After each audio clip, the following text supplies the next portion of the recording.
ପଲ୍ଲବୀ କହିବେ, ନାଇଁ ଆଦର୍ଶ, ବାବା, ଦାଦା, ଗୌରବ ଭାଇ ଏ ବିଷୟରେ ଜାଣିବାର ତାଙ୍କର ପୁରା ଅଧିକାର ଅଛି।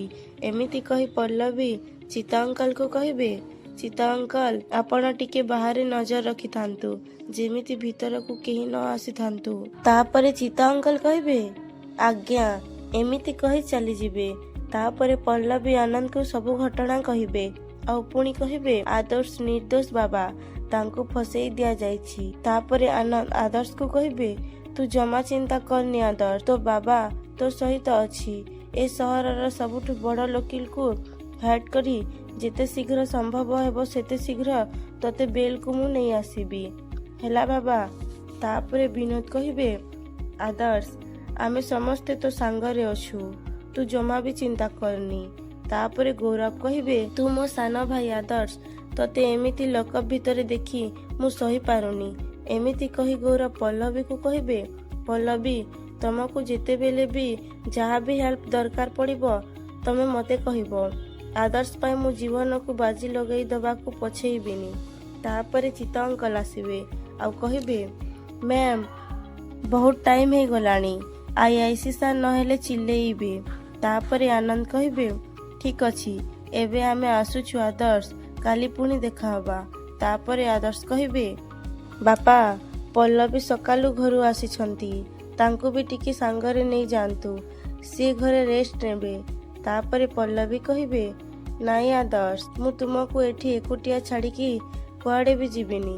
ତାପରେ ଆନନ୍ଦ କହିବେ, ମା ରେ, ଆଦର୍ଶ ପାଇଁ ଲଢ଼ିବାକୁ ହେଲେ ଦେହରେ ଶକ୍ତି ରହିବା ଦରକାର ନା। ଚାଲ ମା ଚାଲ, ଆମ ସାଙ୍ଗରେ ଚାଲ। ଏମିତି କହି ସମସ୍ତେ ଚାଲିଯିବେ। ତାପରେ MLA ଆଉ ହେମନ୍ତ ମିଶି ମଦ ପିଉଥିବେ। ତାପରେ ହେମନ୍ତ କହିବେ, ଡ୍ୟାଡ୍, ଥାନାରୁ ଆସିଲା ବେଳେ ସେ ପଲ୍ଲବୀ କ'ଣ କହିଲା ମନେ ଅଛି ତ?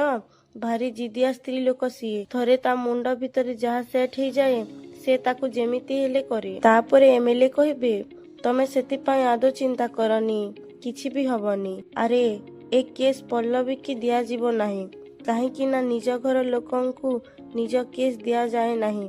ରିଲାକ୍ସ ରୁହ। ବାକି ସେକେଣ୍ଡ କଥା, IIC ସାର୍ ଆଉ ଟିକେ ପୂର୍ବରୁ ମୋତେ ଫୋନ୍ କରିଥିଲା।